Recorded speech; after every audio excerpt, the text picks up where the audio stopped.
2030, we're going to reach the full capacity of the existing infrastructure of Saudi Arabia. That's raises a very important question that we need to create new city. What if I told you that there's an island being transformed into the Monaco of the Middle East, but no outsider truly knows who is allowed in, what really happens behind the pristine white sands, or how much of it is designed for surveillance more than leisure? Welcome to Sindalah. Your Royal Highness, this is Sindalah, right on the water.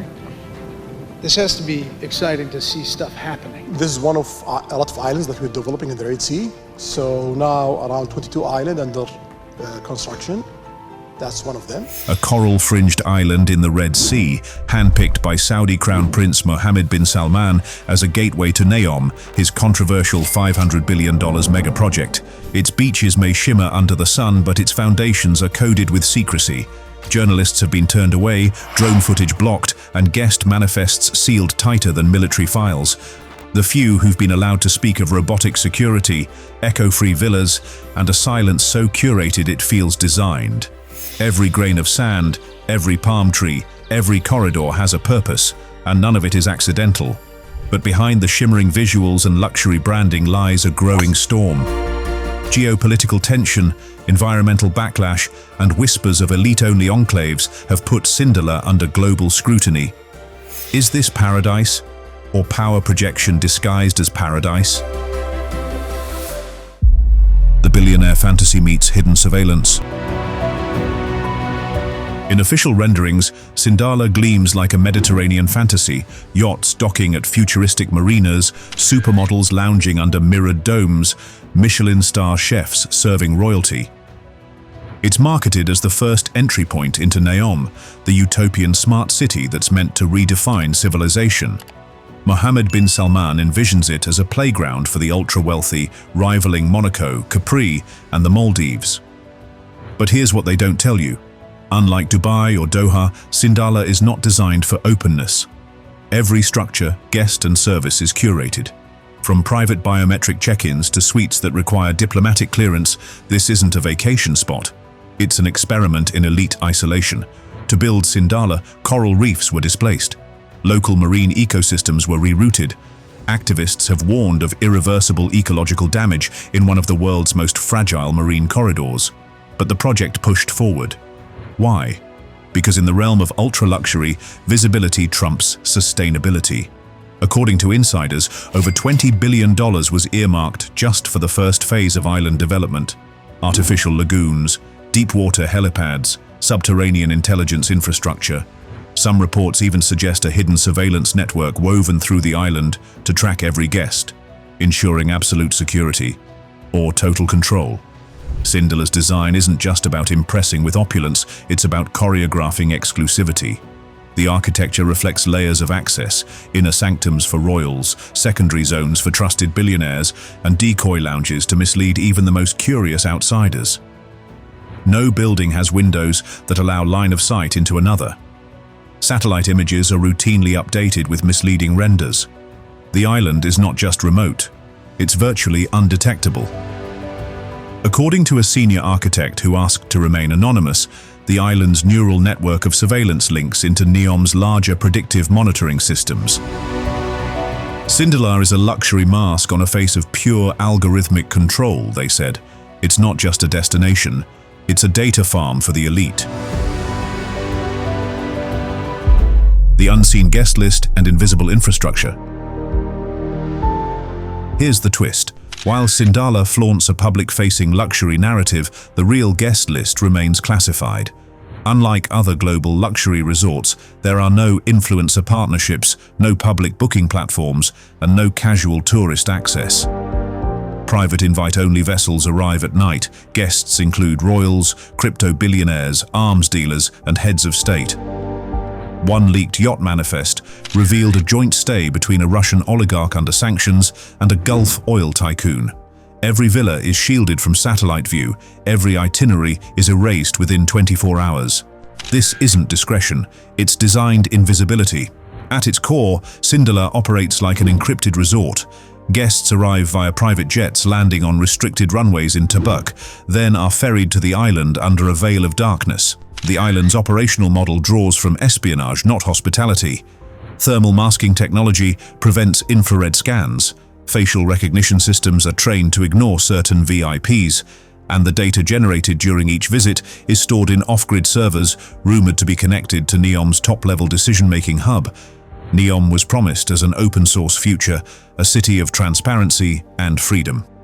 But Sindalah tells a different story.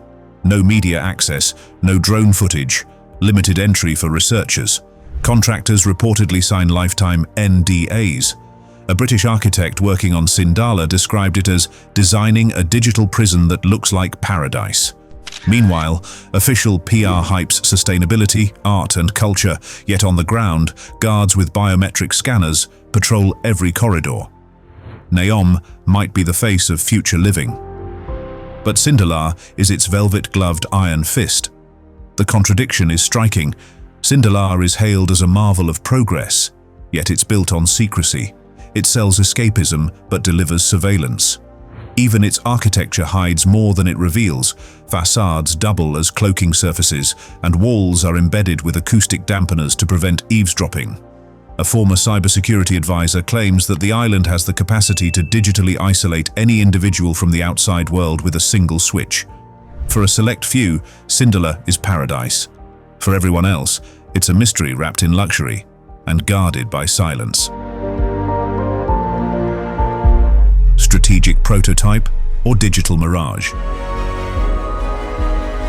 Why is MBS investing so much into one tiny island? Because it's more than a resort, it's a prototype. Sindalah serves multiple roles: a proving ground for NEOM's tech surveillance systems, a diplomatic escape zone, and a prestige asset for showcasing to international investors. It's also a statement to the world that Saudi Arabia can redefine luxury, but on its own terms. Think of it as the Davos of the desert, but with beaches, guards, and invisible fences. But beneath the surface lies another agenda. Sindalah is also functioning as a sandbox for testing geopolitical leverage.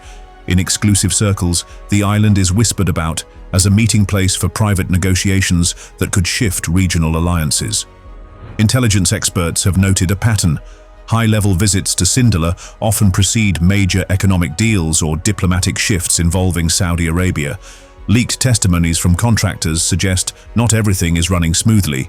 Infrastructure delays, disputes over wages, and tensions with local tribes have created unrest. The island's construction has allegedly forced quiet displacement of nearby fishing communities, raising questions about whether environmental and social impact reports were ever genuinely conducted or simply fabricated to appease Western consultants. Even among elite circles, rumors swirl that the island's data systems are being used for high-level profiling, or that its medical wing isn't just for emergency care, but for discrete procedures no hospital would touch.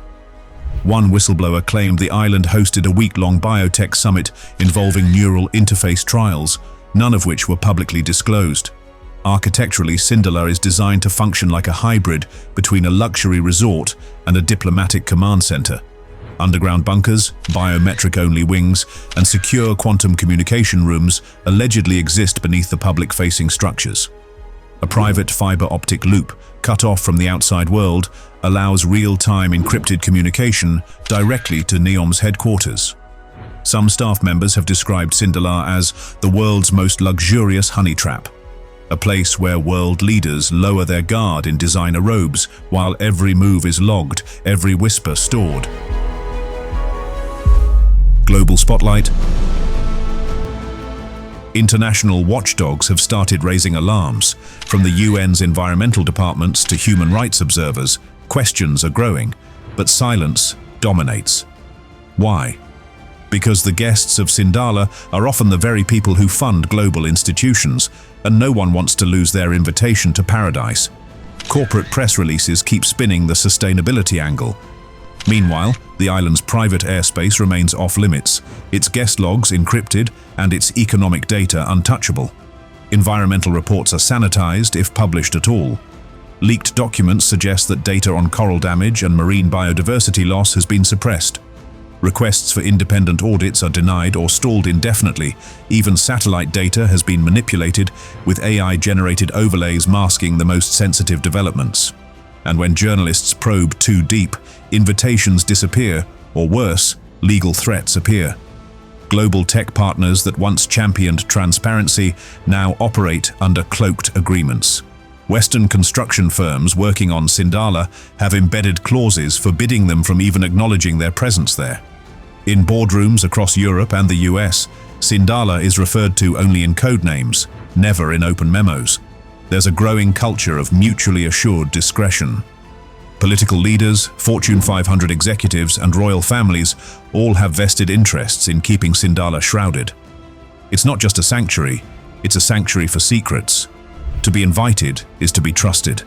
To be trusted is to stay silent.